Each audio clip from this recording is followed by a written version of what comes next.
Vamos trazer aqui para o estúdio, então, o Vitor hoje está aqui comigo, Vitor Irajá, para a gente comentar esse assunto. Vitor, trazendo esse contexto, né? O que tinha nos últimos dias? Uma discussão, inclusive, da defesa de envolvidos. A Carol trouxe quem são essas pessoas. Chiquinho Brazão, Domingos Brazão, pessoas que foram apontadas como mandantes desse crime por Rony Lessa e também Rivaldo Barbosa, que foi aquele delegado, né, que estava ali à frente de algumas investigações e é apontado como um delegado que agiu para atrapalhar, na verdade, essas investigações. O que a defesa desses personagens afirmavam? Eles não tinham acesso a essa delação e estavam questionando se o que havia sido dito até agora por Rony Lessa tinha comprovação, tinham provas ali para comprovar. A gente lembra que uma delação, ela também precisa estar aliada a provas para que as investigações tenham andamento e que realmente haja um benefício para a pessoa que está delatando, como uma redução de pena.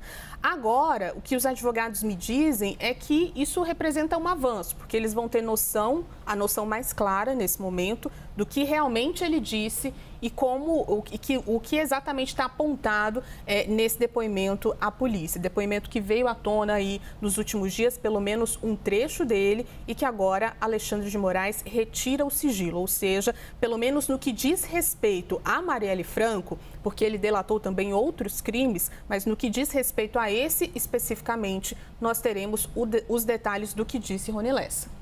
Agora teremos uma clareza maior, né, Ju? E nós e os advogados exatamente para desenhar a sua linha de defesa ali. Antes de qualquer coisa, boa noite para você, boa noite a todos.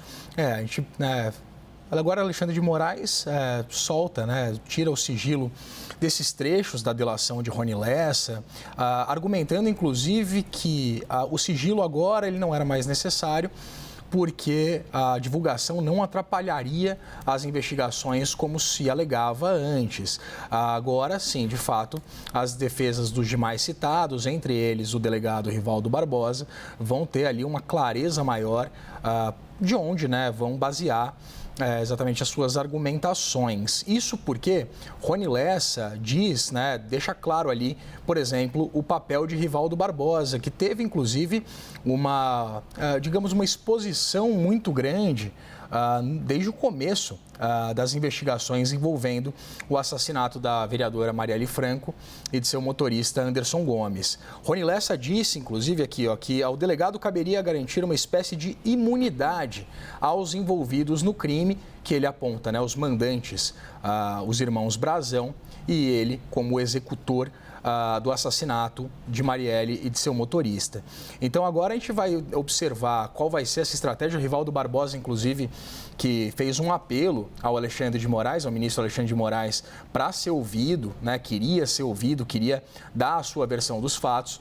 E agora, né, a gente vai ter uma clareza maior, inclusive, daquilo que disse Rony Lessa em relação a esse assassinato. Ele dá detalhes desde o início, desde todo o planejamento do crime, diz que foi consultado por um amigo policial, o Edmilson, policial de apelido Macalé, que fez essa proposta para que, né, ocorresse esse assassinato em troca de terrenos, né? A gente sabe que a milícia tem um controle expressivo de áreas, principalmente no Rio de Janeiro. A gente sabe que, infelizmente, fora esse controle de áreas e também de atividades econômicas na região, existe hoje uma presença muito grande, infelizmente, no poder político. A gente sabe que tem um intrincamento do crime organizado no poder político, uma influência muito grande, tanto em relação a dinheiro quanto, de fato, nas decisões tomadas por parlamentares, o que denota, na verdade, essa correlação, o que o caso Marielle deixa muito claro, né? O caso Marielle é um exemplo fatídico e triste, exatamente da premência e da participação e do poderio do crime organizado na política fluminense. Então agora, Ju, a gente vai ter uma noção maior exatamente do que disse Rony Lessa, todo o planejamento desse crime, quais foram de fato as intenções de acordo com ele, de acordo com a delação dele, e qual foram também as intenções dos irmãos Brazão nesse assassinato.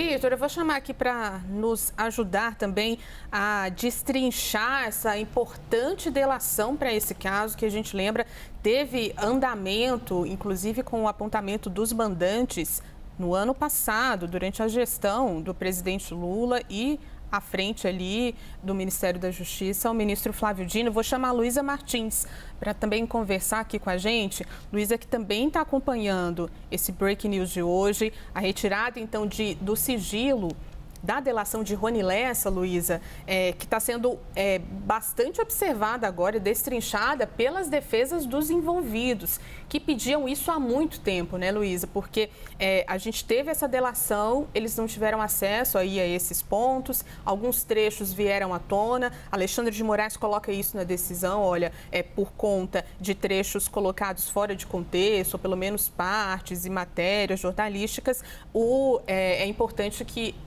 esses dois trechos que tratam, então, da delação sobre Marielle sejam tornados públicos. Qual que é a importância disso, Luísa? Bem-vinda. Obrigada, Ju. Boa noite para você, para o Vitor e todos que estão nos acompanhando aqui no Arena. Pois é, Ju, agora eu até peço perdão porque eu vou ficar olhando um pouco para o computador, porque estão chegando aí as informações dos anexos, né? O ministro Alexandre de Moraes, ele levantou o sigilo desses anexos, né? Tem ali, são dois PDFs aqui bem grandes que acabaram de subir no sistema aqui do Supremo Tribunal Federal e falam ali, o primeiro diz respeito especificamente ali ao caso Marielle, pelo que eu pude ver, né? Segundo informações aqui do nosso produtor Lucas Mendes, uma dessas páginas diz que o plano do loteamento que a Marielle estaria atrapalhando aí na visão dos irmãos Brazão, renderia 100 milhões de reais, né? E ele fala também que ouviu que a delegacia de homicídio estava, entre aspas, toda na mão dos Brazão, o que pode implicar aí diretamente o delegado Rivaldo Barbosa, que também é investigado por esse crime, né? E foi alvo da operação que ocorreu no mês de março. Então, a gente ainda está vendo, né, os detalhes desses anexos. Tem um segundo anexo que eu ainda não consegui olhar todo, mas diria a respeito a outros crimes, né, outros homicídios que não envolveriam ali a vereadora Marielle Franco, mas que estariam ali de alguma forma conectados à investigação. O ministro Alexandre de Moraes, essa é um hábito que ele tem, né? Quando as coisas começam a vazar, né, quando começa a sair uma coisinha ali e outra ali, ele decide sempre levantar o sigilo para que, né, seja cumprido ali o princípio da transparência e que as informações possam chegar como elas verdadeiramente são ali nos termos que estão escritas ali nesse acordo de delação. Então, obviamente, a gente ainda está analisando, aqui a nossa equipe está analisando todos esses anexos. O primeiro tem 5.192 páginas, é muita coisa, e o segundo tem 106. Então, a gente está acompanhando aqui, vamos ver se tem mais algum detalhamento. Em relação à transferência para a Tremembé, é isso que você vinha falando, Ju. Atendeu a um pedido da defesa, né? A defesa cita no pedido uma necessidade de proteger a segurança física do Rony Lessa, né? E entendia que, inclusive, na penitenciária de Tremembé, ele estaria mais seguro diante da repercussão grande do caso, né? E do potencial risco aí que os investigados sofrem quando decidem delatar um crime dessa magnitude. Então, ele atendeu a esse pedido da defesa, fala ali, deixa claro que houve a anuência do governador do estado de São Paulo, né? O governador Tarcísio, e que isso foi feito a pedido da defesa também, segundo a gente pôde apurar, para que as visitas dos familiares do Rony Lessa sejam um pouco mais fácil, né? Já que dá para ir de carro de um estado para outro, e em Campo Grande essa logística ficava um pouco mais prejudicada. Mas a gente vai ficar, enquanto eu estou fora do ar, a gente vai estar de olho aqui nessas informações para ver o que mais de detalhamento a gente pode trazer para quem está nos acompanhando.